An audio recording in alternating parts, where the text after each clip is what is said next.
Kebiadaban Organisasi Papua Merdeka atau OPM tidak pandang bulu. Tak peduli orang asli Papua, OAP, maupun masyarakat pendatang, mereka semua menjadi sasaran serangan OPM. 2 hari berturut-turut, hari Senin dan Selasa tanggal 8 dan 9 2024, warga Papua telah menjadi korban aksi kebiadaban Organisasi Papua Merdeka atau OPM.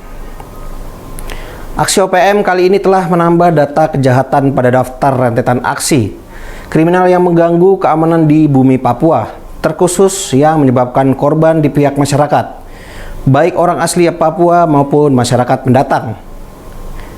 Insiden kali ini diawali dengan terbunuhnya seorang OAP atas nama Timotius Kasip Mabin akibat tembakan anggota OPM Kodap 25 Bintang Timur pada hari Senin tanggal 8 April 2024 sekitar pukul 21 waktu Indonesia bagian timur di Kampung Modusit, Distrik Srambakon, Kabupaten Pegunungan Bintang, Papua Pegunungan.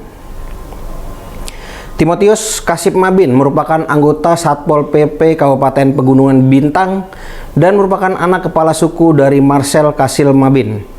Selanjutnya di lokasi yang berbeda, tepatnya di kios jembatan Yersi Mersi Jalan Kagokima, Kampung Kago, Distrik Ilaga, Kabupaten Puncak, telah terjadi aksi penembakan yang dilakukan oleh orang tidak dikenal yang diduga ke anggota OPM di Kabupaten Puncak terhadap pampang masyarakat pendatang baru atau suku Toraja dan seorang OAP atas nama saudara Nortinus Tabuni.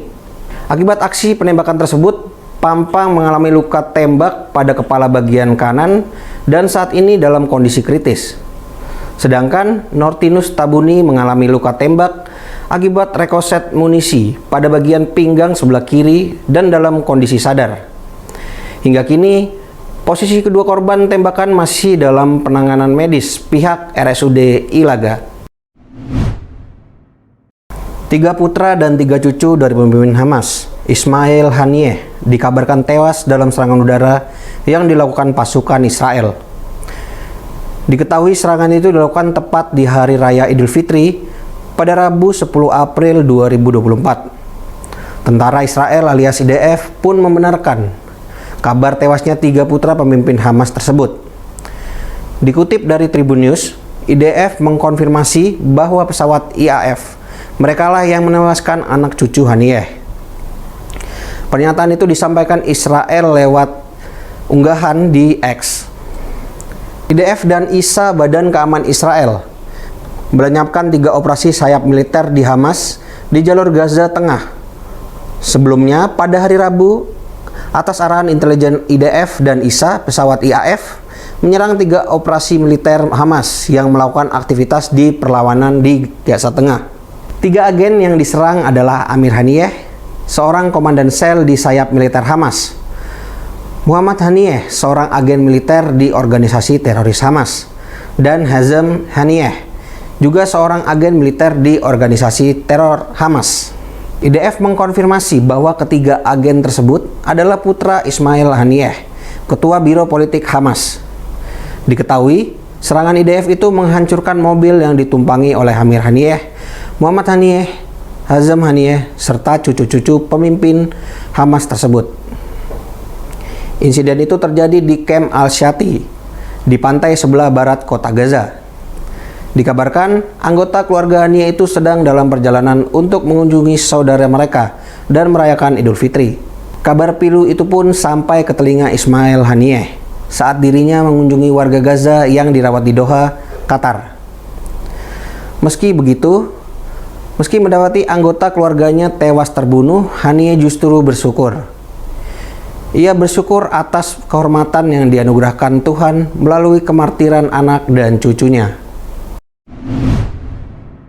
Suara menggelegar dari ledakan petasan berbagai ukuran memecah kesunyian pagi pada momen Hari Raya Idul Fitri 1445 Hijriah di Simpang 3 Junok, Kota Bangkalan pada hari Rabu 10 April 2024. Selain kawasan padat penduduk, lokasi diledakannya mercon itu tepat di depan pos polisi. Meski tergolong berdaya ledak rendah atau low eksplosif, namun dentuman dari ledakan-ledakan mercon cukup memekakan telinga hingga membuat jendela-jendela rumah bergetar. Masyarakat sekitar menjadi resah dan memilih untuk melapor kepolisian. Ibda Nur Cahyo, selaku KBO Satlantas Polres Bangkalan mengatakan, tim Raimas atau pengurah massa Satuan Samapta Polres Bangkalan yang sedang melaksanakan patroli telah mendatangi lokasi. Kami mendapati laporan masyarakat bahwa ada orang-orang yang berkumpul untuk menyalakan petasan.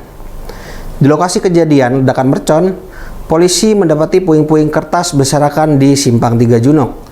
Penyisiran di sejumlah titik dilakukan, hasilnya polisi mendapati petasan-petasan telah dipasang dengan cara disebar di pinggir jalur protokol Simpang 3 yang merupakan pintu keluar masuk kota Bangkalan. Sebelum dibawa ke Mapolres, pihak kepolisian terlebih dahulu menyiram ratusan buah mercon itu dengan air. Tidak hanya mercon kecil seukuran lengan bocah, namun polisi juga menyita mercon berukuran sedang hingga seukuran betis orang dewasa. Sebelumnya, Satuan Reserse Kriminal Polres Bangkalan menggerebek 2 rumah produksi mercon di Desa Marta Jasah, Kota Bangkalan, dan Desa Buluh, Kecamatan Kamal sekitar 2 pekan sebelum Lebaran. Dan Tribuners, berikut keterangan dari KBO Satlantas Polres Bangkalan, Ibda Nur Cahyo.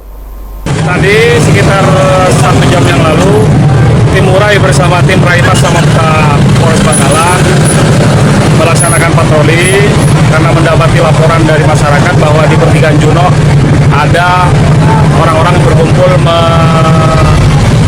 menghidupkan petasan. Kemudian setelah didatangi, kita mendapati 1 pickup mercon yang sudah tersebar di beberapa titik. Sedangkan orang-orang yang memiliki sudah melarikan diri. Tadi berarti dibawa ke Polres itu? Langsung dibawa ke Polres. Langsung kita bawa ke Polres. Himbauannya kepada masyarakat agar tidak menyalakan petasan karena sangat membahayakan. Apalagi di jalan raya. Apalagi di jalan raya di tengah kota. Sholat Idul Fitri 1445 Hijriah yang jatuh pada hari Rabu 10 April 2024 diikuti oleh warga negara Indonesia yang bermukim di Belanda. Ribuan umat muslim di Belanda melaksanakan sholat Id di Masjid Al-Hikmah di Den Haag. Dubes RI di Den Haag, Meir Vaz, menyebut warga Indonesia memenuhi sejumlah masjid Indonesia yang tersebar di beberapa kota di Belanda. Warga yang sebagian besar merupakan mahasiswa ini tidak hanya berasal dari Belanda, namun juga dari perbatasan Jerman, Belgia, dan Perancis. Momen Idul Fitri tidak hanya dimanfaatkan warga Indonesia untuk saling bersilaturahmi, tetapi juga menikmati aneka kuliner. Berbagai macam makanan jajanan pasar ala Indonesia juga disediakan di masjid ini. Meir Vaz mengatakan, cuaca di Belanda saat sholat Id cukup baik dan cerah. Menurutnya, WNI dan warga Belanda sangat menikmati momen Lebaran pada tahun ini. Dan Tribuners, berikut kita saksikan wawancara bersama Duta Besar RI di Den Haag, Meir Vaz. Pagi ini berbeda dengan hari-hari sebelumnya, suasana atau udara di Belanda sangat cerah yang memungkinkan warga negara Indonesia yang muslim untuk melaksanakan salat Idul Fitri di berbagai tempat di Belanda. Saat ini kita berada di Masjid Al-Hikmah di Den Haag yang sholat ini diikuti oleh, kalau kita lihat, ribuan warga negara Indonesia yang ada di Den Haag dan sekitarnya. Namun di samping itu, di samping di Den Haag, di berbagai kota lainnya warga negara Indonesia juga melaksanakan Idul Fitri. Sebagaimana kita ketahui, jumlah masyarakat kita di Belanda cukup besar, mungkin yang terbesar untuk di Eropa, sehingga di berbagai tempat mereka melaksanakan, kelompok-kelompok masyarakat melaksanakan salat Idul Fitri. Ada yang di Amsterdam yang juga diikuti oleh ribuan orang warga negara kita, kemudian ada di Rotterdam, di Enschede, di Groningen, di Maastricht, dan di berbagai kota lainnya. Dan kesempatan ini juga dipergunakan oleh masyarakat kita untuk saling bersilaturahmi, saling bertemu, karena biasanya kadang-kadang banyak juga yang hanya sekali setahun ketemu, atau yang juga mungkin baru ketemu pada hari ini.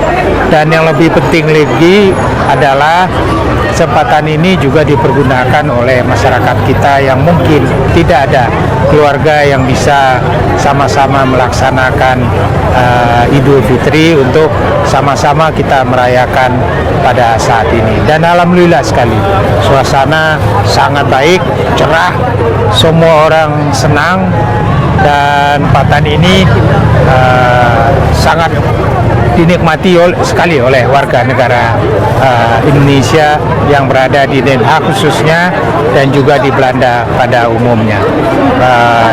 Setelah ini umumnya berbagai kelompok masyarakat juga akan mengadakan silaturahmi bersama.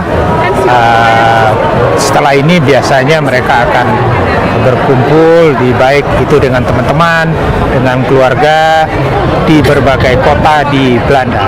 Insyaallah saya juga akan menyediakan lontong sayur, kue-kue lebaran bagi saudara-saudara kita yang mungkin tidak ada keluarga sini, pelajar atau yang sedang bekerja di sini atau sedang bertugas di sini untuk datang ke Wisma. Kita kumpul-kumpul, anggaplah ini keluarga besar kita. Lagi saya mengucapkan terima kasih yang sebesar-besarnya kepada tokoh-tokoh kita di sini, tokoh-tokoh masjid kita yang telah berupaya, yang telah berusaha agar acara pelaksanaan Idul Fitri, sholat Idul Fitri ini dapat dilaksanakan dengan baik, baik itu di masjid yang Indonesia yang ada di Belanda maupun di berbagai tempat lainnya yang diatur oleh para berbagai panitia. Sekali lagi terima kasih, dan dalam kesempatan ini saya juga atas nama pribadi dan keluarga serta seluruh keluarga besar KBRI Den Haag mengucapkan selamat merayakan Idul Fitri 1445 Hijriah. Mohon maaf lahir dan batin. Download Tribun X sekarang, menghadirkan lokal menjadi Indonesia.